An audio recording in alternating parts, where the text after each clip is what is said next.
guys, welcome back to my channel. It's Kat. For today's video, I'm going to be doing my semi-April TBR, or what I'm planning to read hopefully in April. So April is my birthday month and I want to read some good books in April. I'm trying to finish a series, and if I can accomplish that in April, that's great. And other books I am actually excited to get to already. So let's dive right in. So a book I for sure will get into April, I have almost no doubt about it, is The Hero of Ages. This is by Brandon Sanderson. This is the third and final book in the Mistborn Era 1 trilogy. Right now I am finishing up The Well of Ascension, and it is such an amazing book, and I also loved the first Mistborn book. I am excited to get to The Hero of Ages. I think it's going to be a great epic finale and conclusion to Mistborn Era 1. I've heard a lot of people really love this book too, and for some it's their favorite book in the series. So I cannot wait till I pick this book up. I don't think I'll pick it up right after Well of Ascension because I need a break in between Sanderson's books, so I think I'll read something else before I get to this. Another book I want to get to is The Rainbow Quest, and this is by Rosella Crawford Bathurst. This book I picked up when I was in Santa Cruz. This is by a local author. I haven't, of course, heard much about this book, and I don't think there's any reviews on Goodreads either, so I'll be going into this book blindly. But based off of the synopsis of the book, it looks and sounds very hopeful and sounds like a very fun book and an adventure. In this book, we're following Allie, whose mother is very ill and she is desperate to find a cure, and she has to go on this rainbow quest. I don't really know, but it involves her going on the rainbow quest to save her mom. Another book I want to get to hopefully is Scarlet. This is by Marissa Meyer, and this is book 2 in the Lunar Chronicle series. I started picking up the Lunar Chronicle series, I think last year. I read Cinder. I know a lot of people have read this book years ago and they really enjoyed the series, so I'm just getting into it. Cinder was, I would say, okay, and I feel like I would have enjoyed it if I read it at the right age, but now that I'm older, it's kind of like too young for me. I'm hoping Scarlet will be a little bit different. I did hear some people enjoy the series after the second book. They weren't that huge of a fan of the first book, but once they started reading the second book and continued on, they enjoyed it more. I am excited to read Scarlet just so I can enjoy the series. I'm also hoping to get to A Kingdom of Flesh and Fire by Jennifer L. Armentrout. This is the second book in the Blood and Ash series. I read Blood and Ash like some years ago, and I really did like it. I think I gave it a 4.5 star rating. It was fun. It was awesome. The storyline, the characters were great.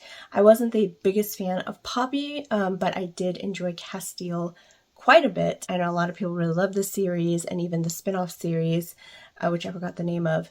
But I'm hoping to get to this book because I hear people really like this book too. Since I'm kind of in a fantasy kick, I'm also hoping to get to The Sword of Kaigen by Emma Wang. The Sword of Kaigen is such a beloved book within the fantasy community. So many people really love this book. It is a standalone. As far as I know, it's not part of a series. It is just highly praised, and I hear it's very emotional, so well written, and the characters are so well developed.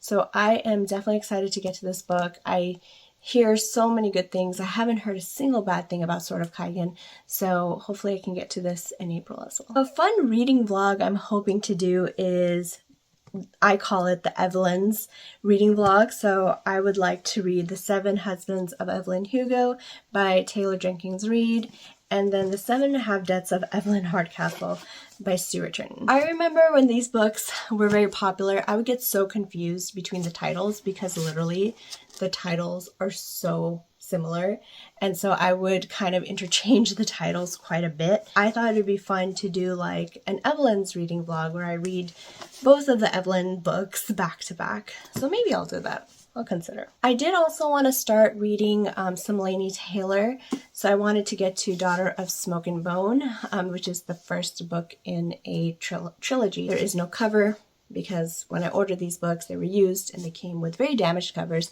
so I figured let me just rip them off. I heard great things about Daughter of Smoke and Bone. It's pretty popular, I believe, YA fantasy. I will love to get to this and start something by Laini Taylor since I've never read anything by her before. I do have The Strange the Dreamer duology, but I wanted to get to this before I got to Strange the Dreamer. If you have read the Daughter of Smoke and Bone trilogy, let me know. Did you like it? Did you not like it? There are 2 trilogies that I really want to finish because I'm kind of over it, and the third book in both of these trilogies are just hanging around on my bookshelf. And I know a more logical person would just DNF the whole series and get rid of the books. But me, I just have some sort of reading OCD where if I start a series, I have to finish it. So the first one is Dark Days Deceit. This is the third book in the Lady Helen series by Alison Goodman. I read Dark Days Club and Dark Days Pact. I'm not a fan of historical fantasy, honestly, or historical fiction that much. It's not something that really holds my attention, and I kind of find it boring. These books are taking place during Victorian London, I believe. I don't really care about Victorian London, to be honest. The first two books were pretty dry and slow paced, and it was really hard to get through them. And so I just want to finish this book and then finish the series. The third book, which was actually on my February TBR and I did not get to it, is Oblivion by Kelly Craig. This is the third book in the Nevermore series. The Nevermore series, I read the first two books and it was okay. It was okay, honestly. Very, very YA. That much is obvious. There's just so many things that I did not enjoy in this series, and I just have this third book chilling on my bookshelf, and I just need to finish this series. So I'm hoping to finish it off by reading this last and final book. I'm also considering possibly starting my Sarah J. Maas journey. I have Throne of Glass and A Court of Thorns and Roses series. Both of those series sitting on my shelf, and I have not touched either one of them. I wanted to get to Throne of Glass before I got to Court of Thorns and Roses. I might consider reading Throne of Glass in April. I don't know. It's a longer series. I mean, I've read a long series before. It's nothing new to me. But do I really want to get into another long series? I don't know. We'll see. Anyways, those are the books I'm hoping and planning to get to in April. I don't know if I will. Maybe I'll change my mind. Maybe I won't even read any of these books. I'll pick up something completely different. Who knows? My mind constantly changes when it comes to reading. Let me know what you guys are planning to read in April. What are you most excited about? I know spring is upon us, so a lot of people are reading more lighter books, springy books. So if there's anything you can recommend to me for spring, let me know. If you're having a great day, night, evening, morning, wherever you are, whatever you're doing, please take care of yourself. Please take care of everyone else around you, and I will see you next time. Bye.